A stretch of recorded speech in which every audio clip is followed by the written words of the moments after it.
আসসালামু আলাইকুম ওরহমতুল্লাহ। মুহররম মাসের ১০ তারিখ অর্থাৎ আশুরা মুসলিম উম্মাহের কাছে এটি অত্যন্ত গুরুত্বপূর্ণ ও তাৎপর্যপূর্ণ একটি দিন।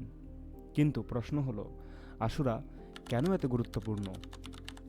এই দিনে এমন কি ঘটেছিল যার কারণে রাসূলুল্লাহ সাল্লাল্লাহু আলাইহি ওয়াসাল্লাম নিজে রোজা রাখতেন এবং তার সাহাবীদেরও উৎসাহ করতেন?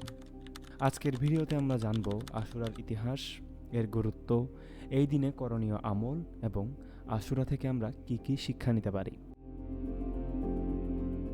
প্রথমে জেনে নিই আশুরা শব্দের অর্থ কী। আশুরা শব্দটি আরবি আশারা শব্দ থেকে এসেছে, যার অর্থ ১০। ইসলামী ক্যালেন্ডারের প্রথম মাস মুহররমের ১০ তারিখকে আশুরা বলা হয়। এখন প্রশ্ন হলো, এই দিনটি এত গুরুত্বপূর্ণ কেন? এর অন্যতম প্রধান কারণ হলো হযরত মূসা আলাইহিস সালাম এবং ফিরআউনের ঘটনা। সহিহ হাদিসে বর্ণিত আছে, হযরত মুহাম্মদ সাল্লাল্লাহু আলাইহি ওয়াসাল্লাম যখন মদিনায় হিজরত করেন তখন তিনি দেখলেন ইহুদিরা আশুরার দিনে রোজা রাখছে। তিনি জানতে চাইলেন কেন তারা এই রোজা রাখে। তারা বলল, এই দিনে আল্লাহ তাআলা হযরত মূসা আলাইহিস সালাম ও তার অনুসারীদেরকে ফিরআউনের অত্যাচার থেকে মুক্তি দিয়েছিলেন এবং ফিরআউন ও তার বাহিনীকে সাগরে ডুবিয়ে ধ্বংস করেছিলেন। এই কথা শুনে রাসূলুল্লাহ সাল্লাল্লাহু আলাইহি ওয়াসাল্লাম বললেন, মূসার ব্যাপারে আমরা তোমাদের চেয়ে বেশি হকদার। এরপর তিনি নিজে আশুরা রোজা রাখলেন এবং সাহাবীদেরকেও রোজা রাখার নির্দেশ দিলেন। এই ঘটনা আমাদের শেখায় যে আল্লাহর সাহায্য যখন আসে তখন পৃথিবীর সবচেয়ে শক্তিশালী শক্তিও পরাজিত হয়ে যায়। মূসা আলাইহিস সালাম যখন সমুদ্রের সামনে দাঁড়িয়েছিলেন তখন বাহ্যিকভাবে কোনো পথ ছিল না, কিন্তু আল্লাহ তাআলা তার জন্য সমুদ্রের মাঝখানে পথ খুলে দিয়েছিলেন। আশুরার গুরুত্বের আরেকটি কারণ হলো মুহররমে ইসলামের ৪টি সম্মানিত মাসের একটি। আল্লাহ তাআলা এই মাসকে বিশেষ মর্যাদা দিয়েছেন, আর এই মাসের সবচেয়ে গুরুত্বপূর্ণ দিনগুলোর একটি হলো আশুরা। আশুরার সাথে জড়িয়ে আছে ইসলামের ইতিহাসের আরেকটি হৃদয় বিদারক ঘটনা, কারবালার ঘটনা। এই দিনে রাসূলুল্লাহ সাল্লাল্লাহু আলাইহি ওয়াসাল্লামের প্রিয় দৌহিত্র হযরত হুসাইন রাদিয়াল্লাহু তাআলা আনহু সত্য ও ন্যায়ের পক্ষে দাঁড়িয়ে শাহাদাত বরণ করেন। কারবালার ঘটনা আমাদের শেখায় যে সত্যের জন্য ত্যাগ স্বীকার করতে হয়। একজন মুমিন কখনো অন্যায়ের কাছে মাথা নত করে না।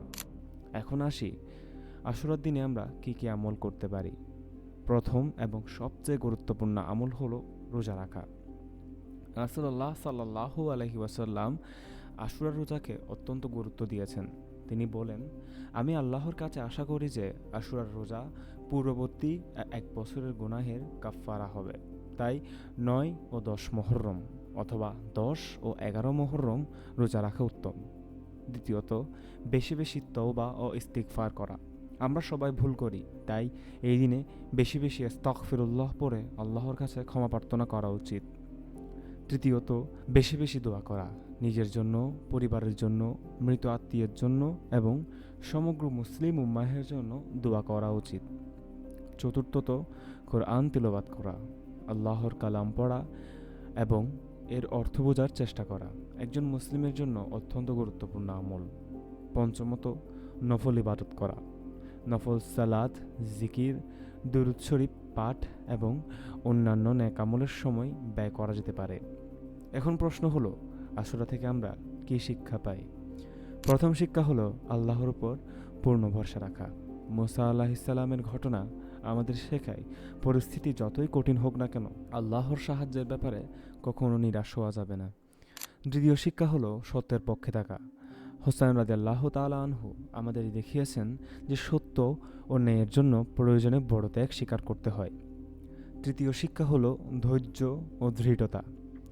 জীবনের পরীক্ষাগুলোতে ধৈর্য ধারণ করা একজন মুমিনের অন্যতম বড় গুণ। চতুর্থ শিক্ষা হলো গুনাহ থেকে ফিরে আসা। আশুরার রোজা এবং ইবাদত আমাদের মনে করিয়ে দেয় আল্লাহ সর্বদা তার বান্দাদের জন্য ক্ষমার দরজা খোলা রেখেছেন। প্রিয় দর্শক, আশুরা শুধু একটা ঐতিহাসিক দিন নয়, এটি ঈমান, তাওয়াক্কুল, ত্যাগ, ধৈর্য এবং আল্লাহর প্রতি আনুগত্যের এক মহান শিক্ষা। তাই আসুন আমরা আশুরার গুরুত্ব বুঝি এই দিনে রোজা রাখার চেষ্টা করি এবং শিক্ষাগুলো আমাদের জীবনে বাস্তবায়ন করি। ভিডিওটি ভালো লাগলে লাইক দিন, শেয়ার করুন এবং লুমিনেটিক ইসলাম চ্যানেলটিকে সাবস্ক্রাইব করতে ভুলবেন না। আল্লাহ তাআলা আমাদের সবাইকে আশুরার প্রকৃত শিক্ষা গ্রহণ করুন, তৌফিক দিন। আমিন। আসসালামু আলাইকুম ওয়া রাহমাতুল্লাহি ওয়া বারাকাতুহু।